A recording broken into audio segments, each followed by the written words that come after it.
everybody, this week's drill is going to be something simple. It can be done with your finished horses or your green horses. It's good for getting balance and free movement throughout the turns, or just, building up some muscle where they need some muscle. So this is a spiral drill. It is like it sounds. You can do it with a barrel, you could do it without a barrel, you could do it with a cone, a tire, a bucket, anything you have access to. It's good for keeping a horse accountable for their movements and actions, which is great. And so you start out at a, decent sized circle. You could do this at a walk, trot, lope, and then you just work your way down to a smaller circle. Now, trotting, you can work on getting them a little tighter than you can a lope, and I will explain that in a minute. So you just bring them in for a couple circles, keeping him round and shaped and stepping, and then let him go back out for a couple circles, and then bring him back in.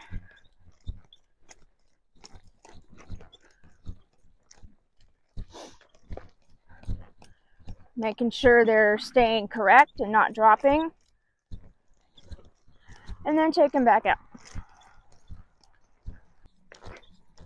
So when you're loping this drill, I mentioned earlier how when you trot, you can go tighter. And you can go tighter at a trot because your horse isn't using the same muscles. And so with this drill, when I first started at a lope, I like to bring them in and see where their limit is. I mean, he's in pretty good shape, so his limit's pretty good. But for example, say we were right here and he breaks down to a trot, like, no, I can't lope that tight. So I'm like, okay, then I'll bring you back out a little bit. And you build to that point. That's the most important thing about this drill, is don't take him too tight too soon, because then you just defeat the purpose of the drill. So you bring him in,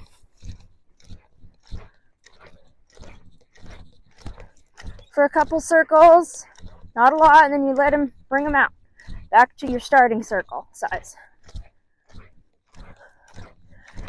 And you can lope as many circles on the outside as you want to get them staying relaxed, and then bring them in for a circle or two,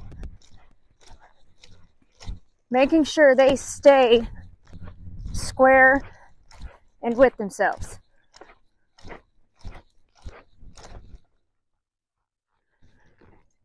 Same thing for the other side. You're loping, you have your big circle, and he's sort of lollygagging because he's like, yeah, I've done this before. And you bring him in, he sort of slowed on me there. Want to push him through it a little bit. And then let him out. Don't let him rush out. He sort of wanted to just run out of that one. So nope, we're going to stay our consistent speed. Bring him in. And let him out. Ooh. And again, this drill is not about how tight you can get him. This drill is about efficiency and keeping them smooth and fluent. Because if they start getting choppy, it's because they're disengaging their hind end. And that's another thing they'll do, is if you're,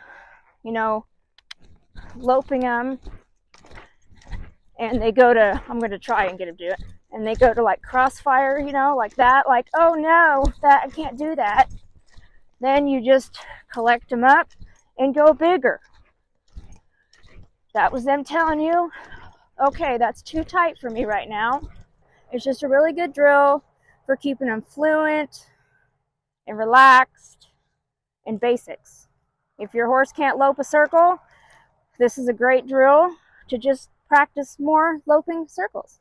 So until next time, guys, thanks for tuning in.